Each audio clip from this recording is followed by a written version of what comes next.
안녕하세요. SPI 고병기 콘텐츠 에디터입니다. 이건희 이지스 자산운용 대체증권 투자파트의 이건희 팀장님 모셨습니다. 안녕하세요. 반갑습니다. 네, 네. 저희가 오늘 뭐 사실 한 1시간 정도 녹음을 하고 있는 것 같은데, 녹화를 하고 있는 것 같은데, 네, 마지막 얘기를 좀 나눠보죠. 네. 되게 중요한 부분입니다. 지금 이제 올해 특히나 글로벌 금리 인상으로 리츠가 정말 추풍낙엽처럼 쓰러지고 있기 때문에 어떻게 하면 이제 금리의 인상에 대응을 하는지, 네. 어떻게 하면 재분 관리를 잘하는지가 되게 중요해졌어요. 지금. 맞습니다. 실제로 그에 따라서 한국 리츠의 주가도 되게 희비가 엇갈리고 있고요. 맞습니다. 그래서 이제 이번 시간에는 글로벌 리츠의 재무 건전성 강화 전략에 대해서 얘기를 해볼 텐데, 네. 이게 뭐 사실 어찌 보면 금리 인상 이전에 코로나19 이후부터 이제 급격하게 좀 이런 이슈가 불거지기 시작했잖아요. 맞습니다.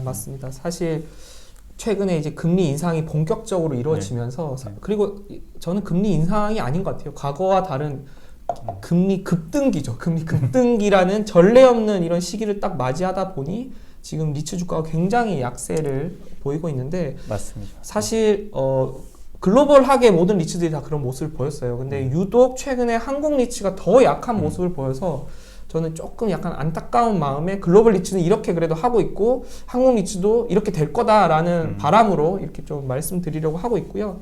사실 여러 가지 이유가 있겠지만 이제 역사가 짧잖아요. 맞습니다. 그러니까 네. 2018년 이후에 이제 이렇게 형성이 됐고, 맞습니다. 아직 이제 한참 이제 규모를 키우는 시기에, 그러니까 뭔가 이제 큰 어떤 이제 폭풍이나 맞습니다. 큰 펀치가 왔을 때 이거를 이제 이겨낼 수 있는 맷집이 좀 작았던 것 같고요. 맞습니다. 거기다가 당연히 이제 역사가 짧다는 것은 이제 다양한 사이클을 경험 안 해봤기 때문에 맞습니다. 당황스러워하는 기색이 역력하죠. 맞습니다. 사실 뭐 큰 비가 오기 전에 조그마한 우산을 들고 준비를 하고 있었는데 생각보다 큰 비가 지금 몰아닥쳐서 네. 한국 리츠가 더 큰 그런 피해를 받고 있는 것 같은데 사실 글로벌 리츠도 이렇게 리스크 관리, 이런 금리 관련 리스크 관리를 한 게 그렇게 긴 역사는 아닌 것 같습니다. 네네. 이게 제가 봤을 때 그 기점은 지난 2008년 GFC 글로벌 금융 위기 이전과 이후로 나뉜다고 보여지는데 그래서 그 이전에는 실제로 이러한 기업들의 재무제표를 보면 이 레버리지 비율이 상당히 높았습니다. 그래서 레버리지 비율을 높게 하고 일들을 또 높게 추구하는 어떻게 보면 조금 위험한 그런 투자를 했었던 거죠. 그게 GFC 이후에는 점점 이 부채 비율은 낮추고 그다음에 재무 건전성을 좀 강화하는 그런 좀 모습으로 바뀌었는데 그 이유 중에 하나가 이 GFC가 또 특히 그때 서프라임으로 이 그렇죠. 부동산발 금융 위기였기 때문에 네네. 이 부동산 자산 가치가 굉장히 크게 하락했습니다. 맞아요. 그러다 보니까 자기네들의 부채는 그대로이다 하더라도 이 자산 가치가 하락하면 부채 비율이 높아지게 됩니다.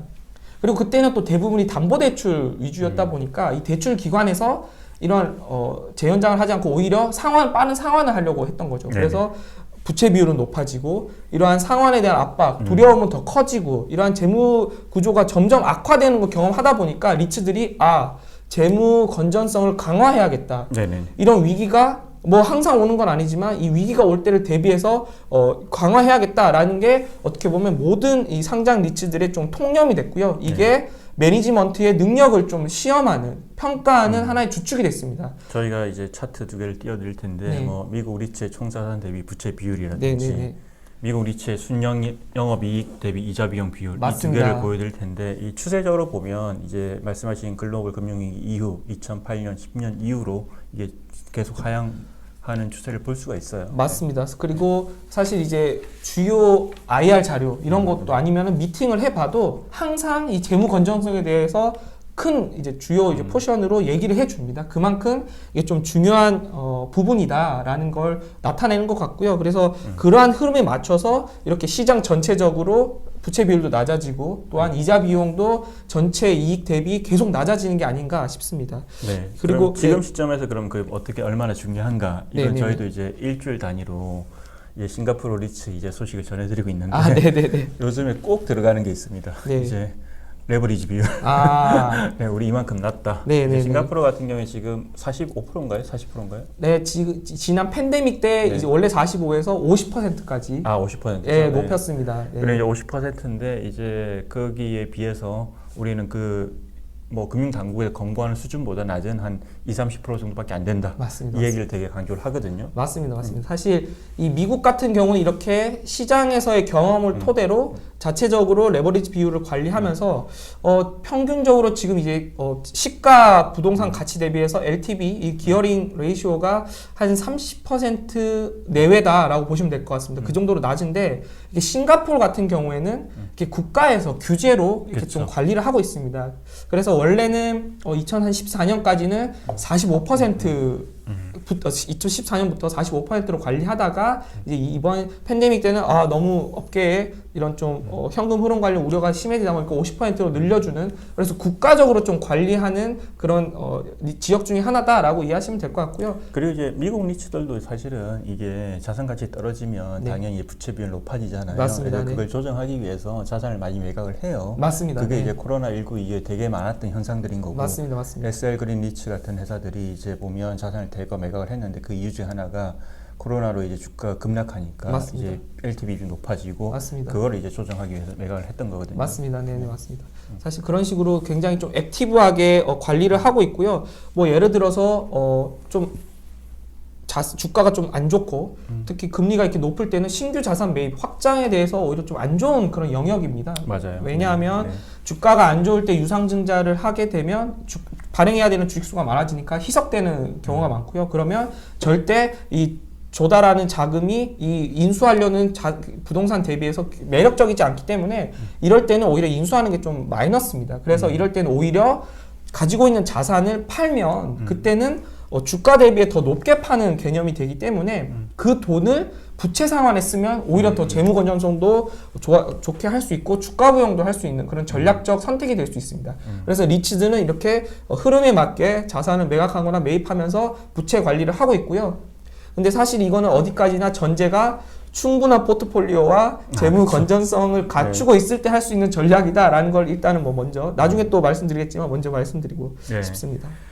그게 이제 보니까 이제 부채 비율을 낮추는 것뿐만 아니라 미국 리츠는 네네네. 이제 이 부채 만기도 상당히 길어졌네요. 맞습니다. 네. 이 그래프가 이제 지금 보여주는 그래프가 명확하게 그걸 보여주고 있어요. 맞습니다. 사실 2000년 초반대에도 부채 비율이 계속 낮아지고 있었던 건 맞았어요. 왜냐하면 그때도 금리 하락기였기 때문에 부채 비율을 낮게 가져가고 다음번 롤오버 할 때 더 낮아질 테니까 최대한 짧게 해서 다음번은 노리자, 더 낮게 하자, 더 낮게 하자, 이런 흐름 때문에 그때는 만기를 좀 짧게 점점 짧게 가져갔었는데, 근데 이게 GFC 이후로는 말씀드린 것처럼 이런 재무 건전성 관리, 그다음에 이 금리 관련 해지를 하기 위해서 그거의 전략으로 점점 길게 가져갔습니다. 그래서 실제로 GFC 이후로 금리가 좀 낮아지는 구간에서도 오히려 만기를 더 길게 가져가면서 이렇게 금리의 변동에 좀 해지하는 거죠. 그렇게 그렇죠. 단기적인 금리 변동에 영향을 받지 않겠다라고 해서 이렇게 보시면 그래프에서도 보실 수 있듯이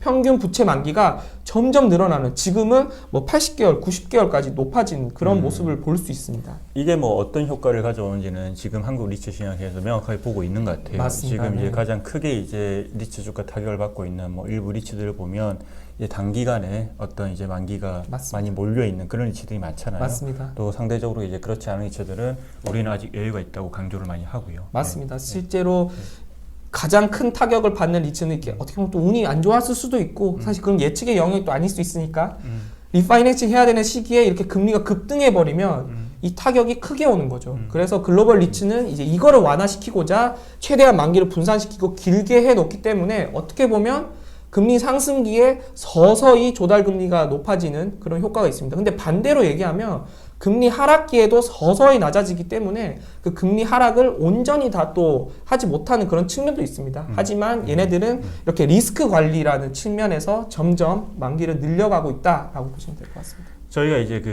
그냥 우리나라 리츠도 그렇고 글로벌 리츠들을 보면 IR 자료를 보면 네. 이게 정해진 약간 형식 같은 게 있거든요. 네. 꼭 들어가는 것도 있던데 이게 포트폴리오 현황이라든지 네, 그리고 맞습니다. 뭐 임차인 분산 현황, 맞습니다. 만기 현황, 그리고 이제 또 중요한 게 부채 어떤 맞습니다. 만기 현황인데 이게 아마 작년까지만 해도 사람들이 이거에 대해서 크게 이렇게 뭐 주의 깊게 안 봤을 맞습니다. 것 같아요. 근데 이제 올해는 되게 많이 주의 깊게 볼 것 같고. 맞습니다.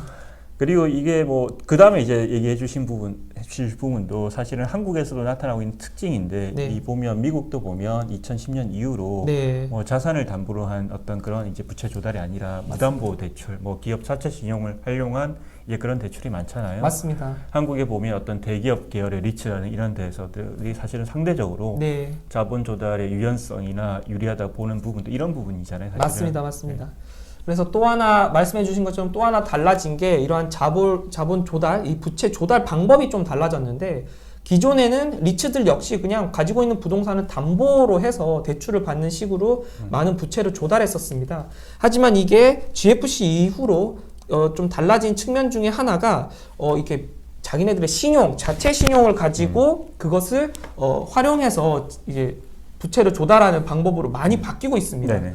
그래서 이제 주요 IR 자료에서도 나타나는 게 자기네들의 뭐 평균 만기 기간 그리고 뭐 고정 금리인지 변동 금리인지 뿐만 아니라 이렇게 담보인지 무담보인지도 많이 얘기를 하고 있는데 그 이유 중에 하나가 앞서 설명드린 것처럼 이렇게 담보로 했을 때의 문제가 이렇게 위기가 닥쳤을 때 리파이낸싱 리스크가 좀 발생할 수 있습니다. 그러니까 대주 쪽에서 그냥 빨리 상환해라. 그리고 약간 조건 중에 하나가 부동산 가치가 뭐 얼마 이상 하락했을 때는 우리 가져가겠다. 이런 식의 좀 리스크가 있다 보니까 이런 걸 좀 줄이고 그다음에 또 이런 좀 페이퍼 워크도 좀 줄이고 한 번에 조달할 수 있는 그래서 자체 신용을 바탕으로 이 채권 시장을 통해서 조달함으로써 그걸 좀 더 이제 효율화, 안정화시키는 방법이 이렇게 리스크 관리 측면에서 이 금리 리스크 관리 측면에서 더 좋은 측면이 있는 것 같다라는 게 부각되면서 점점 리츠들은 이렇게 담보 대출이 아니라 무담보 대출, 언시큐어드 뎁으로 많이 이동하고 있다라고 보시면 될 것 같습니다.